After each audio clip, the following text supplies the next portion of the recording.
ನೀವು ನೋಡ್ತಾ ಇದ್ರೆ ವಿವಿಸಿ ನ್ಯೂಸ್, ನಾನು ಸ್ವಾಗತ್. ಹಾಸನ ಜಿಲ್ಲೆಯ ದಿನದ ಪ್ರಮುಖ ಸುದ್ದಿಗಳ ಕ್ವಿಕ್ ರೌಂಡ್ ಆಫ್ ನಲ್ಲಿ ಮೊದಲನೇದಾಗಿ ಹೆಡ್ಲೈನ್ಸ್. ಸಿದ್ದರಾಮಯ್ಯ ಅವರಿಂದ ಹಾಸನ ಜಿಲ್ಲೆಗೆ ಶೂನ್ಯ ಸಾಧನೆ, ಡಿಕೆ ಶಿವಕುಮಾರ್ ಸಿಎಂ ಆದ್ರೆ ಕಾದ್ ನೋಡೋಣ, ಶಾಸಕ ಸ್ವರೂಪ್ ಪ್ರಕಾಶ್ ಹೇಳಿಕೆ. ಬಕ್ರೀದ್ ಹಬ್ಬದಂದೇ ಮುಸ್ಲಿಂ ಹೆಣ್ಣು ಮಗಳ ಹತ್ಯೆ, 14 ವರ್ಷ ನರಕ ಯಾತ್ರೆ ನೀಡಿ ಪತ್ನಿಯನ್ನೇ ಮುಗಿಸಿದ ಪತಿ, ದೂರು ನೀಡಿದ್ರು ಪೊಲೀಸರು ಮಾತ್ರ ಗಪ್ಚುಪ್. ಕೂಡ ಲೇಔಟ್ ವಿವಾದ, ಇತರರಿಗಿಂತ ಮೊದಲು ರೈತರಿಗೆ ಸೈಟ್ ವಿತರಿಸಿ, ಶಾಸಕ ಸ್ವರೂಪ್ ಪ್ರಕಾಶ್ ಒತ್ತಾಯ. ಮರ ತೆರವುಗೊಳಿಸದೆ ಡಾಂಬರೀಕರಣ, ಬಾಳುಪೇಟೆ ಜಮ್ಮನಹಳ್ಳಿ ರಸ್ತೆ ಕಾಮಗಾರಿ ಅವೈಜ್ಞಾನಿಕ, ಮಲೆನಾಡು ರಕ್ಷಣಾ ಸೇನೆ ಗಂಭೀರ ಆರೋಪ. ಕಾನೂನು ಬಾಹಿರ ಚಟುವಟಿಕೆಗಳ ಆಶ್ರಯ ತಾಣ, ತೊಟ್ಟಿಮನೆ ಹೋಮ್ ಸ್ಟೇನಲ್ಲಿ ಅಕ್ರಮ ಚಟುವಟಿಕೆ, ತನಿಖೆಗೆ ಹಿಂದೂ ಹಿತರಕ್ಷಣಾ ವೇದಿಕೆ ಆಗ್ರಹ. ಹೋರಿ ಸಾವಿನ ಪ್ರಕರಣ, ತಹಸೀಲ್ದಾರ್ ಕಚೇರಿಗೆ ಮುತ್ತಿಗೆ, ಸಕಲೇಶಪುರದಲ್ಲಿ ಹಿಂದೂ ಹಿತರಕ್ಷಣಾ ವೇದಿಕೆಯಿಂದ ಬೃಹತ್ ಪ್ರತಿಭಟನೆ.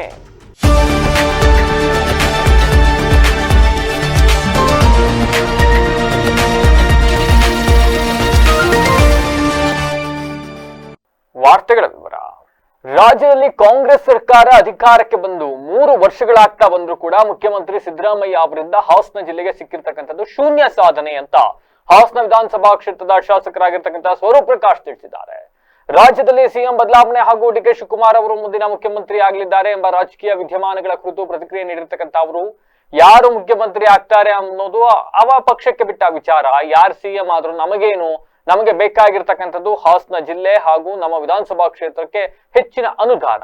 ಯಾರು ನಮಗೆ ಹೆಚ್ಚಿನ ಅನುದಾನ ನೀಡಿ ಅಭಿವೃದ್ಧಿಗೆ ಸಹಕರಿಸುತ್ತಾರೋ ನಮಗೆ ಅದೇ ಬಹಳ ಸಂತೋಷದ ವಿಚಾರ. ಆದ್ರೆ ಸಿದ್ದರಾಮಯ್ಯ ಅವರು ಸರ್ಕಾರ ನಡೆಸ್ತಕ್ಕಂಥ ಅವಧಿಯಲ್ಲಿ ಹಾಸನ ಜಿಲ್ಲೆಗೆ ಯಾವುದೇ ವಿಶೇಷ ಕೊಡುಗೆಯನ್ನ ನೀಡಲಿಲ್ಲ, ವಿಶೇಷ ಕೊಡುಗೆ ಸಿಗಲಿಲ್ಲ. ಈಗ ಮುಂದೆ ಡಿಕೆ ಶಿವಕುಮಾರ್ ಅವರು ಮುಖ್ಯಮಂತ್ರಿ ಆಗ್ತಾ ಇದ್ದಾರೆ ಎಂಬ ಮಾತುಗಳು ಕೇಳಿ ಬರ್ತಾ ಇದ್ದಾರೆ. ಅವರೇನಾದ್ರು ಸಿಎಂ ಆದ ಮೇಲೆ ಹಾಸನ ಜಿಲ್ಲೆಗೆ ಯಾವ ರೀತಿ ಕೊಡುಗೆಗಳನ್ನ ನೀಡ್ತಾರೆ, ಹೇಗೆ ಅನುದಾನವನ್ನ ಕೊಡ್ತಾರೆ ಅನ್ನೋದನ್ನ ನಾವೆಲ್ಲರೂ ಕೂಡ ಕಾದ್ ನೋಡೋಣ ಅಂತ ತಿಳಿಸಿದ್ದಾರೆ. ಸರ್, ಶಾಸಕರಾಗಿ ತಮಗೆ ಗೊತ್ತಿದೆ, ಯಾವುದೇ ಸರ್ಕಾರ, ನಮ್ಮ ಕಾಂಗ್ರೆಸ್ ಸರ್ಕಾರ ಬಂದಂಥ ಸಂದರ್ಭದಲ್ಲಿ 3 ವರ್ಷ ಆಯಿತು. ಸನ್ಮಾನ ಸಿದ್ದರಾಮಯ್ಯ ಅವ್ರದ್ದು ಕೊಡುಗೆಯನ್ನು ಕೂಡ ಹಾಸನ ಜಿಲ್ಲೆಗೆ ತಮಗೆ ಗೊತ್ತಿದೆ ಏನಂತ. ಹಾಗಾಗಿ ಎಲ್ಲೊಂದು ಕಡೆ ನಮಗೇನು ಮುಖ್ಯಮಂತ್ರಿಗಳಾದ್ರೇನು ನಮಗೆ ಹಾಸನ ಜಿಲ್ಲೆಗೆ ವಿಶೇಷವಾಗಿ ಮತ್ತು ನಮ್ಮ ವಿಧಾನಸಭಾ ಕ್ಷೇತ್ರಕ್ಕೆ ಹೆಚ್ಚಿನ ಅನುದಾನವನ್ನು ಕೊಟ್ಟರೆ ಭಾಳ ಸಂತೋಷ.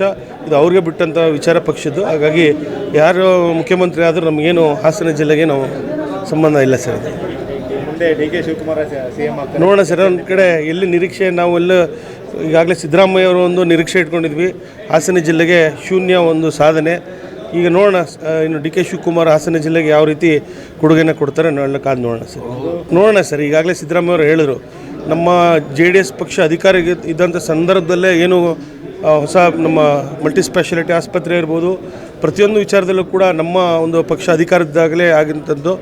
ಅವರು ಬಂದು ತದನಂತರ ನಮ್ಮ ಪ್ರಜಾಸೌಧ ಬಿಲ್ಡಿಂಗ್ ಇರ್ಬೋದು, ತಾಲೂಕು ಆಫೀಸ್ ಇರ್ಬೋದು, ಹೊಸ DC ಆಫೀಸ್ ಇರ್ಬೋದು, ಪ್ರತಿಯೊಂದು ವಿಚಾರ ಇದು ಕೂಡ ನಮ್ಮ ಒಂದು ಪಕ್ಷ ಅಧಿಕಾರ ಇದ್ದಾಗ ಆಗಿಂಥ ಸಂದರ್ಭದಲ್ಲಿ. ಆದರೆ ಉದ್ಘಾಟನೆ ಮಾಡಿದ್ದು ಸನ್ಮಾನ್ಯ ಸಿದ್ದರಾಮಯ್ಯ ಅವರು. ನೋಡೋಣ, ಎಲ್ಲಿ ಒಂದು ಕಡೆ ರಾಮನಗರ, ಒಂದು ಕಡೆ ಹಾಸನ ಜಿಲ್ಲೆ ಅಂತ ಕಾದು ನೋಡೋಣ ಸರ್.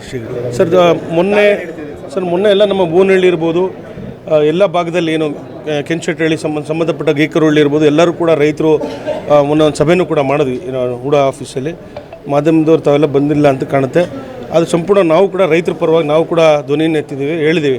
ಮೂಲಭೂತ ಸೌಕರ್ಯಗಳು ಏನು UGD ಇರ್ಬೋದು, ಕರೆಂಟಿಂದ ಇರ್ಬೋದು, ಅದನ್ನೆಲ್ಲ ಕೊಟ್ಟಂಥ ಆಮೇಲೆ ನೀರಿಂದ ಒಂದು ಇದಿರ್ಬೋದು, ಅವನ್ನೆಲ್ಲ ಕೊಟ್ಟಾದಮೇಲೆ ಫಸ್ಟು ರೈತರಿಗೆ ನೀವು ಪ್ರಾಮುಖ್ಯತೆ ಕೊಟ್ಟು ರೈತರಿಗೆ ಕೊಡಬೇಕಂತ ಸೈಟ್ನ ವಿತರಣೆ ಮಾಡಿ, ತದನಂತರ ನೀವು ಸೈಟ್ ಯಾರು ನಮಗೆ ಅಪ್ಲೈ ಮಾಡಿದರೆ ಅವ್ರಿಗೆ ಸೈಟ್ನ ಹಂಚಿಕೆ ಮಾಡಿ ಅಂತ ನಾವೆಲ್ಲ ಕೂಡ ಮನವಿಯನ್ನು ಮಾಡಿದ್ದೀವಿ, ಸಲಹೆಯನ್ನು ಕೂಡ ಕೊಟ್ಟಿದ್ದೀವಿ. ಅಧ್ಯಕ್ಷರು ಕೂಡ ಮತ್ತು ಸಂಬಂಧಪಟ್ಟ ಅಧಿಕಾರಿಗಳು ಅದಕ್ಕೆ ಹೇಳಿದ್ದಾರೆ. ಒಂದು ಮೀಟಿಂಗನ್ನು ಇದೇ ಜೂನ್ 3ನೇ ತಾರೀಕು ಸಭೆಯನ್ನು ಕೂಡ ಇಟ್ಟಿದ್ದಾರೆ. ನಾನು ಕೂಡ ಒಬ್ಬರು ಸದಸ್ಯ. ಹಾಸನ ಜಿಲ್ಲೆಯ ಚನ್ನರಾಯಪಟ್ಟಣ ತಾಲೂಕಿನ ಕಂಚಗಾರ ಬೀದಿಯಲ್ಲಿ ಬಕ್ರೀದ್ ಹಬ್ಬದಂದೇ ಕೊಲೆಯಾಗಿದ್ದ ಗುಲ್ಮರ್ ಭಾನು ಪ್ರಕರಣದಲ್ಲಿ ಪೊಲೀಸರು ದೂರು ನೀಡಿದ್ರು ಕೂಡ ಇದುವರೆಗೂ ಯಾವುದೇ ಕ್ರಮ ಕೈಗೊಂಡಿಲ್ಲ ಅಂತ ಸಂಬಂಧಿಕರು ತಮ್ಮ ಅಳಲನ್ನು ತೋಡಿಕೊಂಡಿದ್ದಾರೆ. ಸುದ್ದಿಗಾರರೊಂದಿಗೆ ಮಾತನಾಡಿರ್ತಕ್ಕಂಥ ಅವರು, ಮದುವೆಯಾಗಿ 14 ವರ್ಷಗಳಾಗಿದ್ವು. ಅಂದು ನಮ್ಮ ತಂದೆ ತಾಯಿ ಕಾಲ್ ಹಿಡಿದು ಈಕೆಯನ್ನೇ ಮದುವೆ ಮಾಡ್ಕೊಳ್ತೀನಿ, ಇಲ್ಲಾಂದ್ರೆ ನಾನು ಸತ್ತೋಗ್ಬಿಡ್ತೀನಿ ಅಂತ ಗೋಗರ್ದು ಮದುವೆ ಆಗಿದ್ದ. ಆದ್ರೆ ಮದುವೆಯಾದ 1 ವರ್ಷವೂ ಕೂಡ ಆಕೆಯನ್ನು ಚೆನ್ನಾಗಿ ನೋಡ್ಕೊಳ್ಳಿಲ್ಲ. ದಿನನಿತ್ಯ ದೈಹಿಕ ಹಾಗೂ ಮಾನಸಿಕ ಕಿರುಕುಳವನ್ನ ನೀಡ್ತಾ ಇದ್ದ ಗುಲ್ಮರ್ ಬಾನು ಮದುವೆಯಾದ ದಿನದಿಂದಲೂ ಕೂಡ ನರಕ ಯಾತನೆಯನ್ನ ಅನುಭವಿಸಿದ್ದಾಳೆ. ಅವಳ ಮಗಳ ಕೈ ಮೇಲೆ ಒಂದು ಚೂರು ಜಾಗ ಇಲ್ಲದಂತೆ ಗಾಯಗಳಿದ್ದವು. ಅಷ್ಟರ ಮಟ್ಟಿಗೆ ಆಕೆಯನ್ನ ಹಿಂಸಿಸಿ ಕೊಲೆಯನ್ನು ಮಾಡಲಾಗಿದೆ. ಇನ್ನು ಆಕೆ ಅತ್ತೆ ಮನೆಯವರು ಹತ್ಯೆಗೈದು ಆತ್ಮಹತ್ಯೆ ನಾಟಕವನ್ನ ಆಡ್ತಾ ಇದ್ದಾರೆ. ಈಗ ಮೇಲಿಂದ ಬಿದ್ದು ಸತ್ತಿದ್ದಾಳೆ ಅಂತ ಸುಳ್ಳು ಕಥೆಯನ್ನ ಕಟ್ಟಿ ಹೆಣವನ್ನ ತಂದು ಹಾಕಿ ಹೋಗಿದ್ದಾರೆ. ಇನ್ನು ದೂರು ದಾಖಲಾಗಿದ್ರು ಕೂಡ ಪೊಲೀಸರು ಈವರೆಗೂ ಕೂಡ ಆಕೆಯ ಗಂಡ ಅತ್ತೆ ಮಾವನನ್ನ ಬಂಧಿಸಿಲ್ಲ. ನಮ್ಗೆ ನ್ಯಾಯ ಬೇಕು ಅಂತ ಮೃತನ ಕುಟುಂಬಸ್ಥರು ಆಗ್ರಹಿಸಿದ್ದಾರೆ. ಅವ್ರು ನನ್ನ ಕಸಿನು. ನಿನ್ನೆ ಬಕ್ರೀದ್ ಹಬ್ಬದ ದಿನ ಸಾವಾಗಿದೆ ಅಂತ ಅತ್ತೆ ಮನೆ ಕಡೆಯಿಂದ ಫೋನ್ ಬಂತು, ಆಕಸ್ಮಿಕವಾಗಿ ಸತ್ತಿದ್ದಾಳೆ ಮಾಡಿ ಮನೆಯಿಂದ ಬಿದ್ದು ಅಂತ. ಸರ್, ಆಕಸ್ಮಿಕ ಸಾವಾಗಿದ್ರೆ ಅತ್ತೆ ಎಲ್ಲಿ, ಗಂಡ ಎಲ್ಲಿ, ಮಾವ ಎಲ್ಲಿ? ಸರ್, ಅದು ಸಾವಲ್ಲ, ಅದು ಸೂಸೈಡ್ ಅಲ್ಲ, ಆಕಸ್ಮಿಕ ಸಾವಲ್ಲ ಸರ್. ಇವರು ಸಾಯಿಸಿರೋದು. ಆಲ್ರೆಡಿ ಕಂಪ್ಲೇಂಟು ಕೊಟ್ಟಿದ್ದೀವಿ, FIR ಕೂಡ ಆಗಿದೆ. ನೆನ್ನೆನೆ FIR ಆಗಿದ್ರು ಕೂಡ ಯಾರಿಗೂ ಕೂಡ ಅರೆಸ್ಟ್ ಮಾಡಿಲ್ಲ. ಗಂಡ ಆಗಲಿ ಅತ್ತೆ ಆಗಲಿ ಮಾವನಿಗಾಗಲಿ ಯಾರಿಗೂ ಅರೆಸ್ಟ್ ಮಾಡಿಲ್ಲ. ಏನಕ್ಕೆ ಇನ್ನೂ ಅರೆಸ್ಟ್ ಮಾಡಿಲ್ಲ ಸರ್? ಪೊಲೀಸ್ ಕಡೆಯಿಂದನೂ ಅಷ್ಟೊಂದು ಸಪೋರ್ಟ್ ಸಿಗ್ತಿಲ್ಲ. ಇವಾಗ ನನ್ನ ಕಸಿನ್ಗೆ ತಾಯಿ ಇಲ್ಲ, ಏನು ಹೆಸರು? ಗುಲ್ಶಿರ್ ಬಾನು. ಅವಳಿಗೆ ತಾಯಿ ಇಲ್ಲ, ತಂದೆ ಸ್ವಲ್ಪ ಹಾರ್ಟ್ ಪೇಷಂಟು, ತಮ್ಮಂದಿರೋರೆಲ್ಲ ಚಿಕ್ಕವರು. ಮನೆ ಪರಿಸ್ಥಿತಿ ಅಷ್ಟೊಂದು ಹೇಳ್ಕೊಡೋ ಮಟ್ಟಿಗೆ ಇಲ್ಲ ಸರ್. ಮದುವೆ ಆಗಿ 14 ವರ್ಷದಿಂದಲೂ ನಾವು ಕೇಳ್ತಾನೆ ಇದ್ವಿ ಸರ್. ಸಣ್ಣ ಚಿಕ್ಕ ಪುಟ್ಟ ಜಗಳ, ಗಲಾಟೆ, ಗಂಡ ಹೆಂಡತಿ ಮಧ್ಯೆ, ಅತ್ತೆ ಸೊಸೆ ಜಗಳ, ಇದೆಲ್ಲ ಕೇಳ್ಕೊಂಡೆ ತಂದೆ ಏನು ಮಾಡಿದ್ದಾರೆ, ಮಗಳಿಗೇನೆ ಬುದ್ಧಿವಾದ ಹೇಳಿ ಕಳಿಸಿದ್ದಾರೆ ಅವರು ಸರ್. ಕೊನೆಗೆ ಇವಾಗ ಅವ್ರು 100% ಅವರು 3 ಗಂಟೆಯಿಂದ FIR ಮಾಡಿಸಿ ಅಂತ ಸುಮ್ಮನೆ ಓಡಾಡಿಸ್ತಾರೆ. ನೀವು ಅಲ್ಲಿ ಹೋಗಿ, ಇಲ್ಲಿ ಬನ್ನಿ, ಈ ಥರ ಬರ್ಕೊಡಿ, ಈ ಥರ ಬೇಡ, ಆ ಥರ ಬರ್ಕೊಡಿ, ಆ ಥರ ಬೇಡ, ಈ ಥರ ಬರ್ಕೊಡಿ ಸರ್. ಅವ್ರು ದುಡ್ಡವರು, ಏನಾದರೂ ಮಾಡಿಸ್ತಾರೆ ಅವರು. ನಮಗೆ ನಾವು ಬಡವರು ಇರ್ಬೋದು, ನಿಮಗೆ ನ್ಯಾಯ ಬೇಕು ಸರ್. ದುಡ್ಡಿರೋರಿಗೆ ನ್ಯಾಯನ, ದುಡ್ಡಿರೋರಿಗೆ ಒಂದು ನ್ಯಾಯ, ದುಡ್ಡಿಲ್ದೇ ಇರೋರಿಗೆ ಒಂದು ನ್ಯಾಯನ. ಏನು ಮಾಡ್ತಿದ್ದೆ ನಿಮ್ಮ ಕಾನೂನು ಸಪ್ರೇಟ್ ಇದೆಯಾ? ಎಲ್ಲ ಕೊಟ್ಟಿರೋದು ನನ್ನ ಕಸಿನ್ ಸರ್ ಅವಳು. ಎಷ್ಟು ವರ್ಷ ಆಗಿತ್ತು ನೀವು ಯಾರು ಹೋಗಿ ಸರ್, ನಿನ್ನೆ 3 ಗಂಟೆಗೆ ಫೋನ್ ಬಂತು, ಅವ್ರ ತಮ್ಮನಿಗೆ ಫೋನ್ ಬಂತು, ಈ ಥರ ಸಾವಾಗಿದೆ, ಇಲ್ಲಿದೆ ಬನ್ನಿ ಅಂತ. ಅಲ್ಲಿ ಹೋಗಿ ನೋಡಿದರೆ ಆಸ್ಪತ್ರೆ ಕಡೆಯಿಂದನೇ ಮಾಡಿದ್ರು ಸರ್. ಈ ಥರ ಬಾಡಿ ಇದೆ ನಿಮ್ಮ ಮನೆಯದು, ಬನ್ನಿ ಅಂತ ಆಸ್ಪತ್ರೆ ಕಡೆಯಿಂದ ಅವ್ರ ತಮ್ಮನಿಗೆ ಫೋನ್ ಬಂತು. ಅಲ್ಲಿ ಅವರು ಇದ್ರು ಅಲ್ಲಿ. ಅವ್ರ ಕಡೆಯಿಂದನೂ ಬಂತು, ಮತ್ತು ಇವ್ರಿಗೆ ಅವ್ರ ತಮ್ಮನಿಗೆ ಆ ಕಡೆಯಿಂದನೂ ಬಂತು ಫೋನ್. ಆಸ್ಪತ್ರೆ ಕಡೆಯಿಂದ ಫೋನ್ ಬಂದಾಗ ನಾವು ಇಲ್ಲಿಂದ ಹೋದ್ವಿ. ಅಲ್ಲಿ ಹೋಗಿ ನೋಡಿದ್ರೆ ಡೆಡ್ ಬಾಡಿ ಸುಮ್ಮನೆ ಹಂಗೆ ಬಿದ್ದಿದೆ ಸರ್. ಯಾರೂ ಇಲ್ಲ ಡೆಡ್ ಬಾಡಿ ಹತ್ರ. ಬೂನಹಳ್ಳಿ, ಕೆಂಚಟ್ಟಹಳ್ಳಿ ಹಾಗೂ ಗೇಕರಹಳ್ಳಿ ಭಾಗದ ಹೂಡಾ ನಿವೇಶನ ಹಂಚಿಕೆ ಪ್ರಕ್ರಿಯೆಯಲ್ಲಿ ಯಾವುದೇ ಕಾರಣಕ್ಕೂ ಕೂಡ ರೈತರಿಗೆ ಅನ್ಯಾಯ ಆಗೋದಕ್ಕೆ ಬಿಡೋದಿಲ್ಲ. ನಾವು ಸಂಪೂರ್ಣವಾಗಿ ರೈತರ ಪರವಾಗಿಯೇ ಧ್ವನಿ ಎತ್ತಲಿದ್ದೀವಿ ಅಂತ ಶಾಸಕರಾದ ಸ್ವರೂಪ್ ಪ್ರಕಾಶ್ ತಿಳಿಸಿದ್ದಾರೆ. ಹೂಡಾ ಅಧಿಕಾರಿಗಳಿಗೆ ನೀಡಿರುವ ಸಲಹೆ ಬಗ್ಗೆ ಮಾತನಾಡಿದ ಶಾಸಕರು, ಹೂಡಾ ಲೇಔಟ್ನಲ್ಲಿ ಮೊದಲು UGD, ವಿದ್ಯುತ್ ಹಾಗೂ ಕುಡಿಯುವ ನೀರಿನಂತಹ ಕನಿಷ್ಠ ಮೂಲಭೂತ ಸೌಕರ್ಯವನ್ನ ಸಂಪೂರ್ಣವಾಗಿ ಕಲ್ಪಿಸಬೇಕು. ಇದಾದ ಬಳಿಕ ಭೂಮಿ ನೀಡಿದ ರೈತರಿಗೆ ಮೊದಲ ಪ್ರಾಮುಖ್ಯತೆಯನ್ನು ನೀಡಿ ಅವರಿಗೆ ಸೇರ್ಬೇಕಾದ ಸೈಟ್ಗಳನ್ನ ವಿತರಿಸಬೇಕು. ಆ ನಂತರವಷ್ಟೇ ಇತರರಿಗೆ ಸೈಟ್ಗಳನ್ನ ಹಂಚಿಕೆ ಮಾಡಬೇಕು ಅಂತ ನಾವು ತೀವ್ರ ಒತ್ತಡವನ್ನು ಹೇರಿದ್ದೇವೆ. ಅಧಿಕಾರಿಗಳು ಹಾಗೂ ಹೂಡಾ ಅಧ್ಯಕ್ಷರು ನಮ್ಮ ಸಲಹೆಗೆ ಒಪ್ಪಿಗೆ ಸೂಚಿಸಿದ್ದು, ಈ ಕುರಿತು ಜೂನ್ 3ರಂದು ಹೂಡಾದಲ್ಲಿ ಮಹತ್ವದ ಸಭೆ ಕರೆಯಲಾಗಿದೆ. ನಾನು ಕೂಡ ಹೂಡಾ ಸದಸ್ಯನಾಗಿರೋದ್ರಿಂದ ರೈತರ ಪರವಾಗಿ ಗಟ್ಟಿಯಾಗಿ ಧ್ವನಿ ಎತ್ತುತ್ತೀನಿ ಅಂತ ಹೇಳಿದ್ದಾರೆ. ಪ್ರಜಾಸೌಧ ನೂತನವಾದ ಕಟ್ಟಡ ಹಿಂದೆನೇ ಸನ್ಮಾನ್ಯ ಸಿದ್ದರಾಮಯ್ಯನವರು ಲೋಕಾರ್ಪಣೆ ಮಾಡಿದರು. ಆದರೆ ಶಾಸಕರ ಕಚೇರಿ, ಸ್ಥಳೀಯ ಶಾಸಕರ ಒಂದು ಹಾಸನ ವಿಧಾನಸಭಾ ಕ್ಷೇತ್ರದ ಒಂದು ಶಾಸಕರ ಕಚೇರಿ ನೂತನವಾಗಿ ಇವತ್ತೆಲ್ಲ ನಮ್ಮ ಪಕ್ಷದ ಮುಖಂಡರು, ಕಾರ್ಯಕರ್ತರು, ಸ್ನೇಹಿತರು ಎಲ್ಲರೂ ಕೂಡ ಸೇರಿ ಇವತ್ತು ಉದ್ಘಾಟನೆ ಮಾಡಿದ್ದೀವಿ.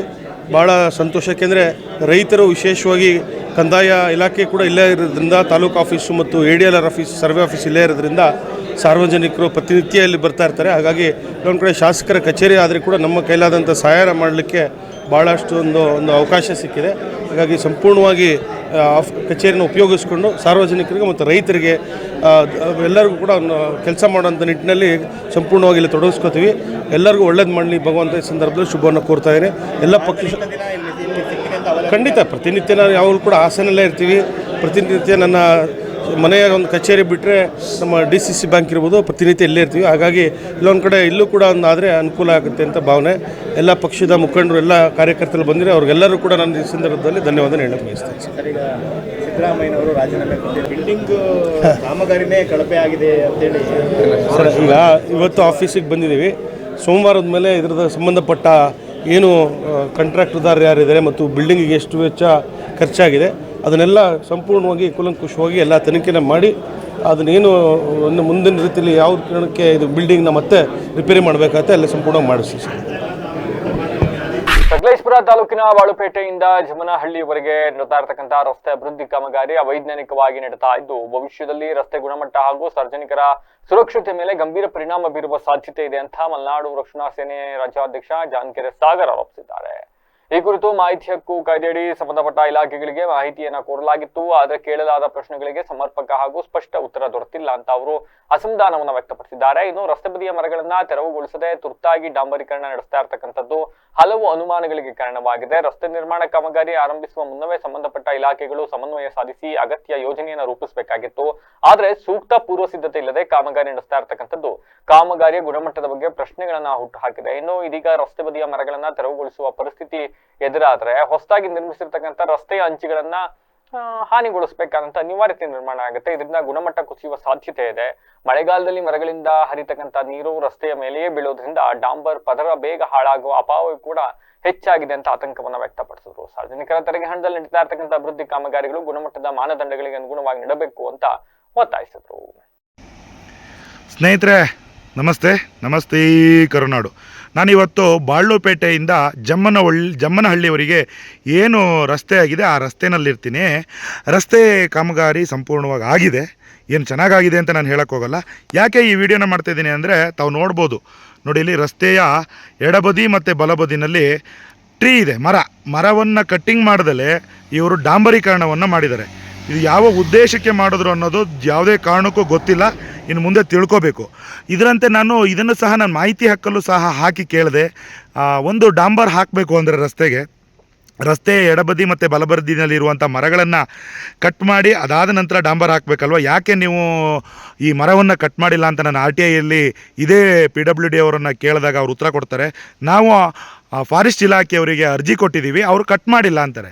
ಆಯಿತು ಸ್ವಾಮಿ, ಕಟ್ ಮಾಡಿಲ್ಲ ಅಂತ ಅನ್ನೋದಾದರೆ ನೀವು ಇವತ್ತು ಈ ನಿಮಗೆ ಅವಕಾಶವನ್ನು ಕಲ್ಪಿಸ್ಕೊಟ್ಟವ್ರು ಯಾರು? ಡಾಂಬರ್ ಹಾಕಲಿಕ್ಕೆ ಟ್ರೀ ಕಟ್ಟಿಂಗ್ ಆಗೋವರೆಗೂ ಕಾಯಬೇಕು. ಇಲ್ಲೇನಾದರೂ ರಸ್ತೆ ಎಡಬದಿ ಬಲಬದಿನಲ್ಲಿ ಇವತ್ತು ರಸ್ತೆ ಚೆನ್ನಾಗಿ ಮಾಡಿದ್ದೀರಾ, ಮರಗಳಿದೆ, ಯಾರಾದರೂ ಬಂದು ಆಕ್ಸಿಡೆಂಟ್ ಆಗಿ 2 ವೀಲರ್ 4 ವೀಲರ್ ಯಾರಾದರೂ ಆಕ್ಸಿಡೆಂಟ್ ಆಗಿ ಏನಾರು ಮಾಡಿಕೊಂಡ್ರು ಅಂದರೆ, ಹೆಚ್ಚು ಕಮ್ಮಿ ಆಯಿತು ಅಂದರೆ ಯಾರು ಹೊಣೆ? ಇದಕ್ಕೆ ಯಾರು ಹೊಣೆ ಹೊರ್ತೀರಾ? PWD ಅವರು ಹೊರ್ತೀರಾ ಅಥವಾ ರಸ್ತೆಯ ಕಾಂಟ್ರಾಕ್ಟ್ರ್ ಹೊರ್ತಾರ? ಯಾರು ಜವಾಬ್ದಾರರು? ಅದೆಲ್ಲದಕ್ಕಿಂತ ಹೆಚ್ಚಾಗಿ ತಾವು ನೋಡ್ಬೋದು, ತೋರಿಸ್ತೀನಿ ನೋಡಿ. ಇದು ಮರಗಳು ರಸ್ತೆಯ ಎಡಬದಿ ನೋಡಿ, ರಸ್ತೆ ಚೆನ್ನಾಗಾಗಿದೆ ಅಂತೇಳಿ ಭಾರಿ ಸ್ಪೀಡಾಗಿ ವಾಹನಗಳು ಬರುತ್ತೆ. ಅವ್ರಿಗೆ ಗೊತ್ತಿರಲ್ಲ ರಸ್ತೆ ಪಕ್ಕದಲ್ಲಿ ಅಕ್ಕಪಕ್ಕದಲ್ಲಿ ಮರಗಳಿದೆ ಅಂತ. ಆಯಿತು, ಈ ಮರಗಳಿದೆಯಲ್ಲ, ಈ ಮರಗಳು ಅದಕ್ಕೆಲ್ಲದಕ್ಕಿಂತಲೂ ಹೆಚ್ಚಾಗಿ ತಾವು ನೋಡ್ಬೋದು ಬಾಳ್ಳುಪೇಟೆಯಿಂದ ಜಮ್ಮನಹಳ್ಳಿವರೆಗೂ ಸಹ ಇದೇ ರೀತಿ ಮರಗಳಿದೆ. ಮರನ ಕಟ್ ಮಾಡ್ದಲೇ ಹೋದರೆ ಮಳೆಗಾಲದಲ್ಲಿ ಮಳೆಯ ನೀರೇನು ಬರುತ್ತಲ್ಲ, ಹನಿಯಾಗಿ ಹನಕ್ಲು ಅಂತೀವಿ ನಾವು, ಹನಿ ನೀರು ಡಾಂಬರ್ ಮೇಲೆ ಬೀಳುತ್ತೆ. ಇಲ್ಲಿ ಡಾಂಬರ್ ಮೇಲೆ ಬೀಳುತ್ತೆ ಅನ್ನೋದಕ್ಕೆ ನೇರ ಇಲ್ಲೇ ಕಾಣುತ್ತೆ ನೋಡಿ, ಮರದ ನೆರಳು ಎಲ್ಲಿಗೆ ಬರುತ್ತೆ ಅಲ್ಲಿಂದನೂ ಸಹ. ಸಕಲೇಶಪುರ ತಾಲೂಕಿನ ಆನೆಮಹಲ್ ಗ್ರಾಮ ಪಂಚಾಯತಿ ವ್ಯಾಪ್ತಿಯ ಚಿಕ್ಕ ಸತಿಗಾಲ ಗ್ರಾಮದಲ್ಲಿರ್ತಕ್ಕಂಥ ತೊಟ್ಟಿಮನೆ ಹೋಮ್ ಸ್ಟೇನಲ್ಲಿ ಪರವಾನಗಿ ಇಲ್ಲದೆ ಚಟುವಟಿಕೆ ನಡೆಸಲಾಗ್ತಾ ಇದ್ದು ಅಕ್ರಮ ಚಟುವಟಿಕೆಗಳು ನಡೀತಾ ಇದ್ದಾವೆ ಅಂತ ಆರೋಪಿಸಿ ಸಮಗ್ರ ತನಿಖೆ ನಡೆಸಿ ಕಾನೂನು ಕ್ರಮ ಕೈಗೊಳ್ಳುವಂತೆ ಹಿಂದೂ ಹಿತರಕ್ಷಣಾ ವೇದಿಕೆ ಉಪವಿಭಾಗಾಧಿಕಾರಿಗಳಿಗೆ ಮನವಿಯನ್ನು ಸಲ್ಲಿಸಿದೆ. ವೇದಿಕೆ ಅಧ್ಯಕ್ಷ ಮಂಜುನಾಥ್ ಕಬ್ಬಿನಗೆದ್ದೆ ಹಾಗೂ ತಾಲೂಕು ಸಂಚಾಲಕ ಶಿವಾನಂದ ನೇತೃತ್ವದಲ್ಲಿ ಸಲ್ಲಿಸಲಾಗಿದ್ದ ಮನವಿಯಲ್ಲಿ ಹೋಮ್ ಸ್ಟೇ ಮಾಲೀಕ ಸೈಯದ್ ಮುಫೀಸ್ ಪಾಷಾ ಅವರು ಅಗತ್ಯ ಪರವಾನಗಿಗಳಿಲ್ಲದೆ ಹೋಮ್ ಸ್ಟೇ ನಡೆಸ್ತಾ ಇದ್ದಾರೆ ಅಂತ ಆರೋಪಿಸಲಾಗಿದೆ. ಇನ್ನು ಹೋಮ್ ಸ್ಟೇಯಲ್ಲಿ ಅಕ್ರಮ ಜೂಜಾಟ, ಮಾದಕ ವಸ್ತುಗಳ ಬಳಕೆ, ವೇಶ್ಯಾವಾಟಿಕೆ ಸೇರಿದಂತೆ ಕಾನೂನು ಬಾಹಿರ ಚಟುವಟಿಕೆಗಳು ನಡೀತಾ ಇದ್ದಾವೆ ಅಂತ ದೂರಲಾಗಿದೆ. ಅಲ್ಲದೆ ಗೋವುಗಳನ್ನು ಅಕ್ರಮವಾಗಿ ಕಟ್ಟಿಹಾಕಿ ವಧೆ ಮಾಡಿ ಮಾಂಸ ಮಾರಾಟ ನಡೆಸಲಾಗ್ತಾ ಇದೆ ಅಂತ ಆರೋಪಗಳು ಕೇಳಿಬಂದಿದ್ದಾವೆ. ಆನೆಮಹಲ್ ಗ್ರಾಮ ಪಂಚಾಯಿತಿಯಿಂದ ಯಾವುದೇ ಅಧಿಕೃತ ಅನುಮತಿಯನ್ನ ಪಡೆಯದೆ ರಾಜಕೀಯ ಪ್ರಭಾವ ಬಳಸಿ ಹೋಮ್ ಸ್ಟೇಯನ್ನು ನಡೆಸಲಾಗ್ತಾ ಇದೆ. ಈ ಕುರಿತು ಸ್ಥಳೀಯರು ಹಾಗೂ ಸಂಬಂಧಪಟ್ಟ ಅಧಿಕಾರಿಗಳಿಗೆ ಬೆದರಿಕೆ ಹಾಕಲಾಗ್ತಾ ಇದೆ ಅಂತ ಆರೋಪಿಸಿದ್ದಾರೆ. ಅಂಡ್ ಪ್ರಕರಣದ ಕುರಿತು ನಿಷ್ಪಕ್ಷಪಾತ ತನಿಖೆ ಆಗಬೇಕು, ಸಮಗ್ರವಾಗಿ ಈ ಬಗ್ಗೆ ತನಿಖೆ ನಡೆಸಬೇಕು ಅಂತ ಒತ್ತಾಯಿಸಿದರು. ಅಲ್ಲದೆ ಸಾಕ್ಷ್ಯ ನಾಶ ಆಗುವ ಸಾಧ್ಯತೆ ಇರುವ ಹಿನ್ನೆಲೆಯಲ್ಲಿ ಮೊದಲು ಹೋಮ್ ಸ್ಟೇಗೆ ಬೀಗ ಮುದ್ರೆ ಹಾಕಿ ಬಳಿಕ ತನಿಖೆ ನಡೆಸಬೇಕು. ಆರೋಪಿಗಳು ಸಾಬೀತಾದಲ್ಲಿ ಸಂಬಂಧಪಟ್ಟವರ ವಿರುದ್ಧ ಕಠಿಣ ಕಾನೂನು ಕ್ರಮ ಜರುಗಿಸಬೇಕು. ಪರವಾನಗಿ ಇಲ್ಲದೆ ಹೋಮ್ ಸ್ಟೇ ನಡೆಸಿದ್ರೆ ಸೂಕ್ತ ದಂಡ ವಿಧಿಸಬೇಕು ಅಂತ ಮನವಿ ಸಲ್ಲಿಸಿದ್ದಾರೆ. ಸಕಲೇಶಪುರದಲ್ಲಿ ಹತ್ತಿರದಲ್ಲಿ ಇರ್ತಕ್ಕಂಥ ಚಿಕ್ಕ ಸತ್ತಿಗಾಲ ಅಂತ ಬಿಟ್ಟಂತ ಒಂದು ಊರಿನಲ್ಲಿ ತೊಟ್ಟಿಮನೆ ಅಂತ ಬಿಟ್ಟಂತ ಒಂದು ಹೋಮ್ ಸ್ಟೇ ಇದೆ. ಅದಿಲ್ಲೊಬ್ಬ ಪ್ರಭಾವಿ ಕಾಂಗ್ರೆಸ್ ಮುಖಂಡರು ಅಂತ ಹೇಳ್ಬಿಟ್ಟು ಅವನು ಅಲ್ಲೇ ಊರಲ್ಲೇ ಮೇಯುವಂತ ಒಂದು ದೊಡ್ಡ ನಂದಿ ಹೋರಿಯನ್ನ ಸರ್, ಇದೇ ಹೋರಿನ 10 ದಿನಗಳ ಹಿಂದೆ ಕಟ್ಟಾಕಿ ಅದಕ್ಕೇನು ಮೇವು ಕೊಡದಲೆ ಒಂದು ಸಣ್ಣದ ಕಾಫಿ ಗಿಡದ ಪಕ್ಕದಲ್ಲಿ ಒಂದು ಸಣ್ಣ ಹಗ್ಗದಲ್ಲಿ ಕಟ್ಟಾಕಿ ಮೇವು ಕೊಟ್ಟಿಲ್ಲ, ನೀರು ಕೊಟ್ಟಿಲ್ಲ. ಅದಾದ್ಮೇಲೆ ಯಾರೋ ವಿಚಾರ ನಮಗೆ ಗೊತ್ತಾದ್ಮೇಲೆ ನಾವು ಹೋದ ನಂತರ ಪೊಲೀಸರನ್ನ ಕರ್ಕೊಂಡು ನಾವು ಹೋದಾಗ ಅವರು ಅದನ್ನ ಎತ್ತಕ್ಕಾಗ್ತಿತ್ತಿಲ್ಲ, ಅಷ್ಟು ಗಾಬರಿಯಾಗಿತ್ತು. ಅದಾದ ನಂತರ ಮತ್ತೆ ನಾವೇನ್ ಮಾಡಿದ್ವಿ, ಅವನಿಗೆ ಅದೇ ಅವ್ನ ಹೋಮ್ ಸ್ಟೇ ಪಕ್ಕದಲ್ಲಿ ಒಂದು ದಾರಿ ಇದೆ, ಆ ದಾರಿಲಿ ಬರಬೇಕು ಅಂತ ಬಿಟ್ಟಂತೇಳಿ ದಾರಿ ಕೊಡಬೇಕು ಅಂತ ಬಿಟ್ಟಂತೇಳಿ ಒಂದು ದಾರಿ ಕೊಡ್ಲಿಲ್ಲ. ಪೊಲೀಸರು ಎಲ್ಲರೂ ಇದ್ರು, ಪೊಲೀಸರು ಅಸಹಾಯಕರಾಗಿದ್ರು. ಅವನೇನೋ ಫೋನ್ ಮಾಡಿ ಹೇಳ್ದ ಅಂತ ಬಿಟ್ಟು ಅಂತ ಹೇಳಿದ ತಕ್ಷಣ ಅವನ ಮಾತಿಗೆ ಆಯ್ತು ಅಂತ ಬಿಟ್ಟು ಅಂತ ಹೇಳ್ಬಿಟ್ಟು ಬರದಲ್ಲೇ ಮತ್ತೆ 2.5 ಕಿಲೋಮೀಟರ್ ಸುತ್ತಿಸ್ಕೊಂಡು ಅದಾದ್ಮೇಲೆ ಮತ್ತೆ ಪಿಕಪ್ಪಿಗೆ ಹಾಕೊಂಡು ಬಂದಂಥ ಸಂದರ್ಭದಲ್ಲಿ ಇಲ್ಲಿ ಚಿಕಿತ್ಸೆ ಕೊಡೋ ಸಂದರ್ಭದಲ್ಲಿ ಅದು ಸತ್ತೋಯ್ತು. ಹಾಗಾಗಿ ಏನಾಗಿದೆ ಅಂತ ಬಿಟ್ಟು ಸರ್, ಅದು ದಯವಿಟ್ಟು ಆ ಹೋಮ್ ಸ್ಟೇನು ಅಕ್ರಮವಾಗಿರೋಂಥದ್ದು, ಅದು ಲೈಸೆನ್ಸ್ ಇಲ್ಲ, ಏನೂ ಇಲ್ಲ, ಸುಮ್ಮನೆ ಅಲ್ಲಿ ಇಸ್ಪೀಟ್ ಆಡ್ಸ್ಕೊಂಡು ಹಾಂ ಸರ್ ಇಸ್ಪೀಟ್ ಆಡ್ಕೊಂಡು ಯಾಕಂತ ಬಿಟ್ಟು ಅಂತ ಕೇಳಿದ್ರೆ ವಿಷಯ ನಿಮ್ಗೆ ಏನು ಗೊತ್ತಿಲ್ಲ, ನಾವು ಮನವಿಯನ್ನು ಕೊಟ್ಟೋಗ್ಬಿಡ್ತೀವಿ. ಆ ಮನವಿ ಒಳಗಡೆ ಏನಿದೆ ಅಂತ ಬಿಟ್ಟು ಅಲ್ಲಿ ಭಾವನಾತ್ಮಕ ಸಂಬಂಧ ತುಂಬ ಇದೆ. ಹಾಗಾಗಿ ನೀವೇನು ಅಂತ ಬಿಟ್ಟು ಅಂತ ಕೇಳಿದ್ರೆ ಆ ಹೋಮ್ ಸ್ಟೇನ ತಕ್ಷಣಕ್ಕೆ ಪರಿಶೀಲನೆ ಮಾಡಿ ಲೈಸೆನ್ಸ್ ಇಲ್ಲ ಅಂತ ಬಿಟ್ಟು ಅಂತ ಹೇಳಿ ಬೀಗ ಹಾಕ್ಸ್ಬೇಕು ಸರ್. ಒಂದು ಅದಾದ್ಮೇಲೆ ಪೊಲೀಸರಿಗೆ ಹೇಳ್ಬೇಕಾಗಿರೋದು ಏನು ಅಂತ ಬಿಟ್ಟು ಅಂತ ಹೇಳಿದ್ರೆ ಕಾನೂನು ಚೌಕಟ್ಟಿನಲ್ಲಿ ಕೆಲಸ ಮಾಡಬೇಕು. ನಾವ್ ಹೇಳ್ಬೋದು, ಇನ್ನೊಬ್ರು ಯಾರೇ ಏನು ಹೇಳಿದ್ರು ಅದಕ್ಕೆ ಆ ಥರದಿಲ್ಲ. ಸಕಲೇಶಪುರ ತಾಲೂಕಿನ ಚಿಕ್ಕ ಸತಿಗಾಲ್ ಗ್ರಾಮದಲ್ಲಿ ರಕ್ಷಣೆ ಕಾರ್ಯಾಚರಣೆ ವೇಳೆ ಅಸುನೀಗಿದ ಬೃಹತ್ ಹೋರಿಯ ಪ್ರಕರಣವನ್ನು ಖಂಡಿಸಿ ಹಿಂದೂ ಹಿತ ರಕ್ಷಣಾ ವೇದಿಕೆ ನೇತೃತ್ವದಲ್ಲಿ ಸಕಲೇಶಪುರದಲ್ಲಿ ಬೃಹತ್ ಪ್ರತಿಭಟನೆ ನಡೆಸಲಾಯಿತು. ಹಳೆ ಬಸ್ ನಿಲ್ದಾಣದಿಂದ ತಹಸೀಲ್ದಾರ್ ಕಚೇರಿವರೆಗೆ ನೂರಾರು ಕಾರ್ಯಕರ್ತರು ಹಾಗೂ ಸಾರ್ವಜನಿಕರು ಮೆರವಣಿಗೆ ನಡೆಸಿ ಪ್ರಕರಣಕ್ಕೆ ನ್ಯಾಯ ಸಿಗಬೇಕು ಹಾಗೂ ಸತ್ಯಾಂಶ ಹೊರಬರಬೇಕು ಅಂತ ಪ್ರತಿಭಟನಾಕಾರರು ಆಗ್ರಹಿಸಿದ್ದಾರೆ. ಬಳಿಕ ತಹಸೀಲ್ದಾರ್ ಅವರಿಗೆ ಮನವಿ ಪತ್ರ ಸಲ್ಲಿಸಿ ಪ್ರಕರಣದ ಸಮಗ್ರ ತನಿಖೆ ನಡೆಸಿ ತಪ್ಪಿತಸ್ಥರ ವಿರುದ್ಧ ಕಠಿಣ ಕ್ರಮ ಕೈಗೊಳ್ಳಬೇಕು ಅಂತ ಒತ್ತಾಯಿಸಿದರು. ಈ ವೇಳೆ ಮಾತನಾಡಿದ ಹಿಂದೂ ಹಿತ ರಕ್ಷಣಾ ವೇದಿಕೆ ಮುಖಂಡ ರಘು, ಹೋರಿಯನ್ನು ಅಕ್ರಮವಾಗಿ ಕಟ್ಟಿಹಾಕಿ ಅದರ ಸಾವಿಗೆ ಕಾರಣ ಆಗಿರತಕ್ಕಂಥವರ ವಿರುದ್ಧ ನಿರ್ದಾಕ್ಷಿಣ್ಯ ಕ್ರಮ ಜರುಗಿಸಬೇಕು ಅಂತ ಒತ್ತಾಯಿಸಿದರು. ಇನ್ನು ಪ್ರಕರಣಕ್ಕೆ ಸಂಬಂಧಿಸಿದ ಹೋಮ್ ಸ್ಟೇ ಮಾಲೀಕರನ್ನ ಕೂಡಲೇ ಬಂಧಿಸಿ ತನಿಖೆ ನಡೆಸಬೇಕು ಅಂತ ಒತ್ತಾಯಿಸಿದರು. ಈ ಪ್ರಕರಣದ ಹಿಂದೆ ಯಾರೇ ಇದ್ದರೂ ಕೂಡ ಅವ್ರನ್ನ ಕಾನೂನಿನ ಮುಂದೆ ತರಬೇಕು. ಕೆಲ ಕಾಂಗ್ರೆಸ್ ನಾಯಕರ ಹೆಸರುಗಳು ಕೇಳಿ ಬರ್ತಾ ಇರತಕ್ಕಂಥ ಹಿನ್ನೆಲೆಯಲ್ಲಿ ಯಾವುದೇ ರಾಜಕೀಯ ಒತ್ತಡ ಅಥವಾ ಲಾಬಿಗೆ ಒಳಗಾಗದೆ ನಿಷ್ಪಕ್ಷಪಾತ ತನಿಖೆ ನಡೆಸಿ ನ್ಯಾಯ ಒದಗಿಸಬೇಕು ಅಂತ ಒತ್ತಾಯಿಸಿದರು. ಇನ್ನು ಪ್ರತಿಭಟನೆ ವೇಳೆ ಹಿಂದೂ ಹಿತ ರಕ್ಷಣಾ ವೇದಿಕೆಯ ಪದಾಧಿಕಾರಿಗಳು, ವಿವಿಧ ಸಂಘಟನೆಗಳ ಮುಖಂಡರು ಹಾಗೂ ಇನ್ನಿತರ ಹೆಚ್ಚಿನ ಸಂಖ್ಯೆಯಲ್ಲಿ ಭಾಗವಹಿಸಿದರು. ಸಕಲೇಶಪುರದಲ್ಲಿ ಇವತ್ತು ಅತ್ಯಂತ ಒಂದು ಶೋಚನೀಯ ವಿಚಾರವಾಗಿದೆ.